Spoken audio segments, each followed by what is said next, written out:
Okay. Hey, Jen, how are you? I'm well, Douglas. How are you? Doing great. Thank you. Thank you for coming on the show. Thanks for having me. I'm excited to chat today. I think you're about the fourth person I've had on my show that had a David Bowie picture in the background. Oh, really? Yeah, it's amazing how many people. I'm so unoriginal. But not the same picture, different pictures of Bowie. But I'm thinking at least four people that have been on in the last couple of months.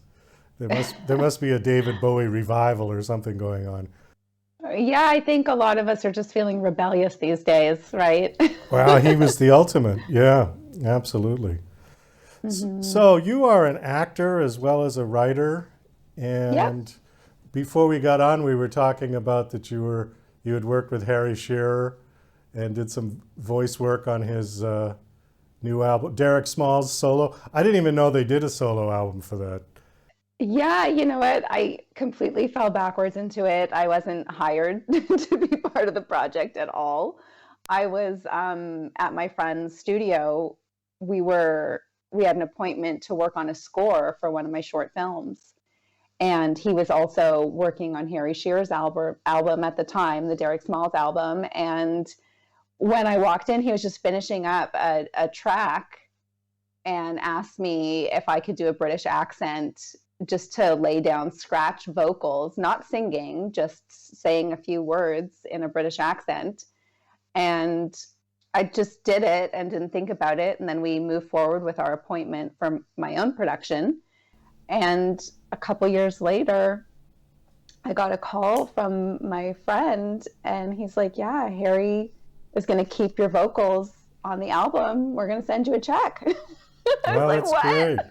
How did that happen?" And then I got to officially meet with him and work with him on the music video for that particular song. Did you do any more vocal work with him after that? No, no, I haven't, but if he would like to, I'm definitely interested and available. I've been kind of following that story about Spinal Tap, and I know it's been in and out of court a lot because they had some real legal battles with. I think it was something with the merchandising rights afterwards hmm because nobody thought that that movie was going to do anything, and it became such a cult movie, hmm and the money went to the wrong place, shall we say? And I think I know Harry's been trying to get a lot of it back for years.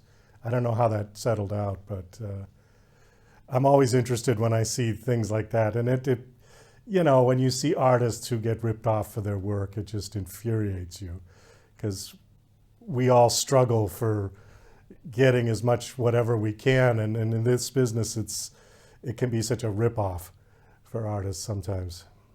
Yeah, actually, Joe Rogan had Steven Tyler from Aerosmith on his show a couple years ago. And Steven Tyler was talking about how he was doing American Idol as one of the judges because of the kind of wonky allocation of funds that the record labels, you know, kind of take a lot of money and the artists don't get nearly what you think they would. Well, it's true. I mean, there's horror stories everywhere about the sleazy record industry, and I'm so glad that things have turned around now, where with digital and it's much more DIY and much more indie artists, things like that, where you can be your own master and control your own finances. Yeah, definitely. It's more accessible. Like technology has advanced to a point where it doesn't cost hundreds of thousands of dollars to make a studio. You know, you can do a makeshift studio in your home for a few $100s. And then the internet makes everything accessible in terms of if you want to put your work out and if you want to work hard at reaching people, because that does take a lot of work. It's almost a full-time job to reach people in terms of social media and getting the word out, but it's possible. Okay, so you're a stage actor as well as an author. We mentioned that you have a book out called Year of the What, which was based on your stage play Year of the Slut. Is that correct? Yes, that is correct. Okay, why don't you tell us a little about the stage play and then how the book kind of relates to that? Okay, well, when I first moved to LA, I became friends with a woman whose husband owned a talent agency, and she suggested I write myself a showcase piece. I didn't have a body of work to speak for itself back then. So she thought a showcase piece in the form of a one-woman show could be a great way for me to showcase my writing and my performance ability. And we were chatting about different ideas. And I had come from running a theater company in New York in the East Village, doing very kind of avant-garde, artsy theater. And she was like, no, no, no, this is LA. Like, you got to come up with something more commercial and catchy.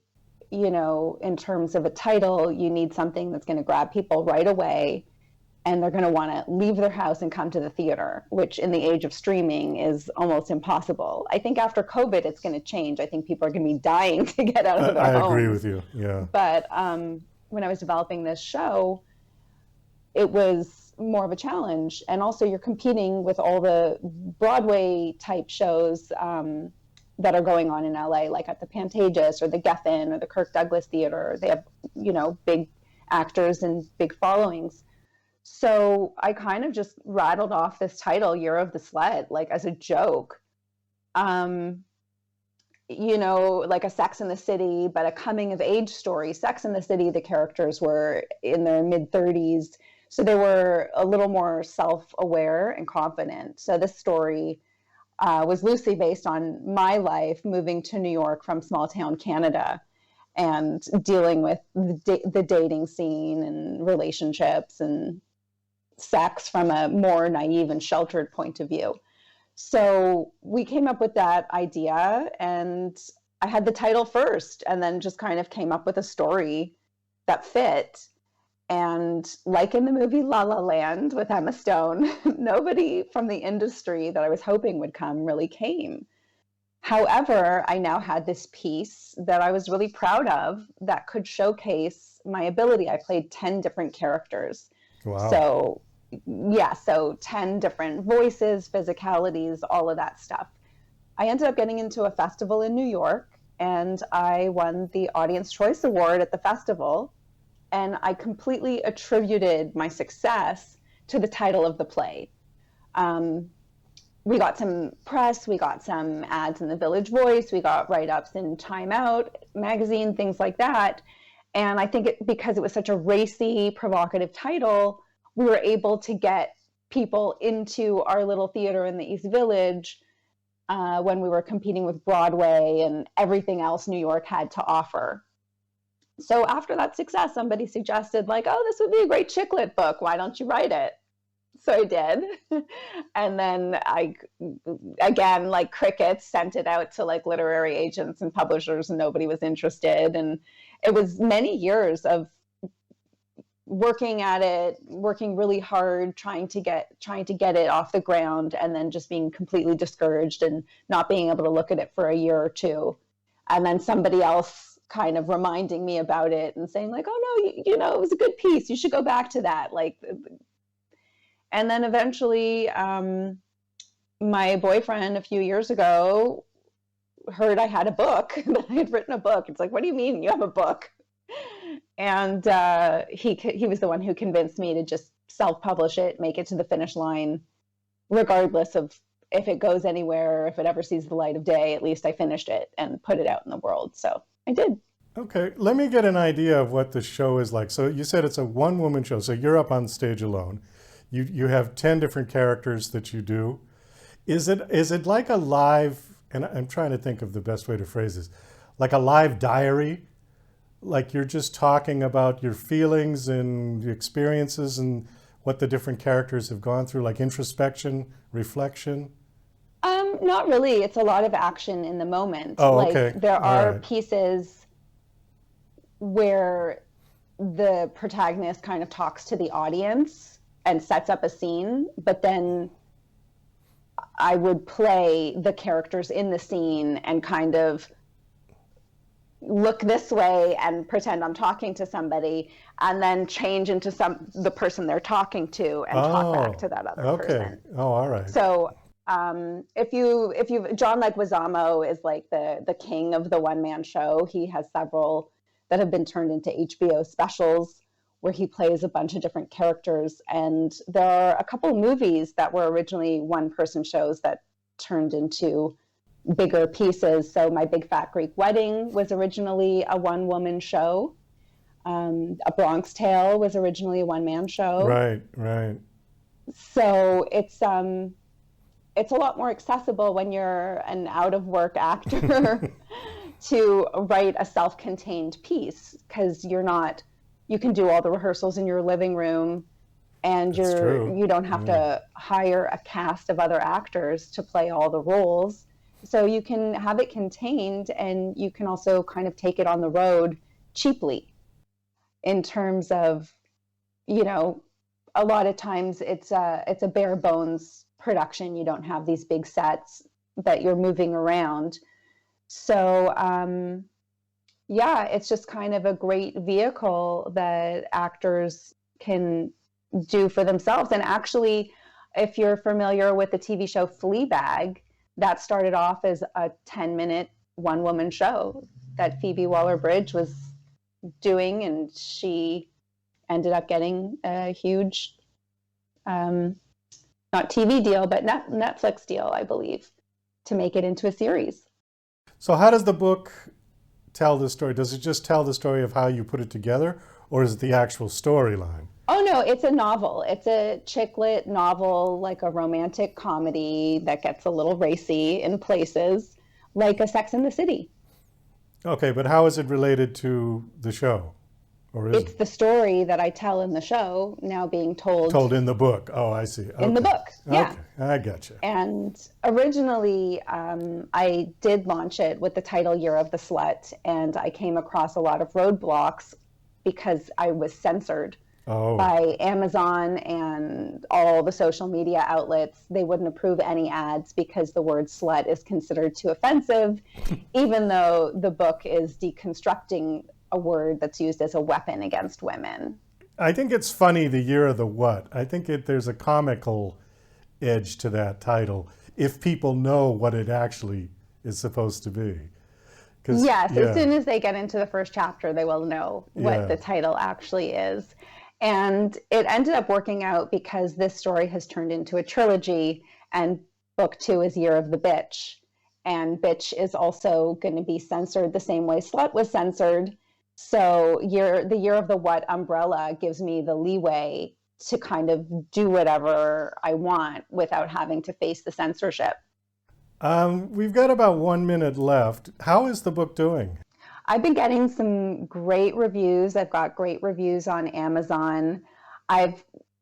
Some people have called me and told me that they've read it in one sitting, which they've never done, which has been like the biggest compliment ever. To read a whole book in one sitting, that they've been up to like 3, 4 in the morning. They just plan to read one chapter. So I've been getting really, really great feedback. And I'm excited. I'm excited to see where it goes. The relaunch hasn't even been out a year yet. So we're getting some traction, and it's exciting to hear that people are enjoying it and can relate to it, and they're having fun with it. Great. Did you tape your show at all? I did, yeah. Yeah? Is it available somewhere? There are some clips available online, but I don't have the whole thing out there.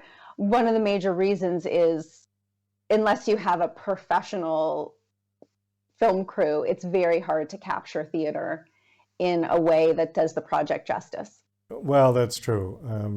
You need one camera at the back of the room to capture everything on stage isn't really the best way to showcase the piece. Yeah. So I have it for my own posterity, I guess, and just as a reference that it existed. But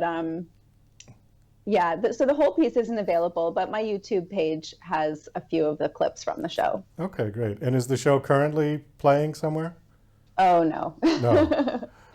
No, I actually, after being on stage by myself for an hour and a half for a couple of years, I decided I never want to do it by myself again. Like, I joke that there's nothing worse than sitting in the dressing room by yourself before you go on stage, looking in the mirror. Let's have a great show tonight, kid. Oh, yeah.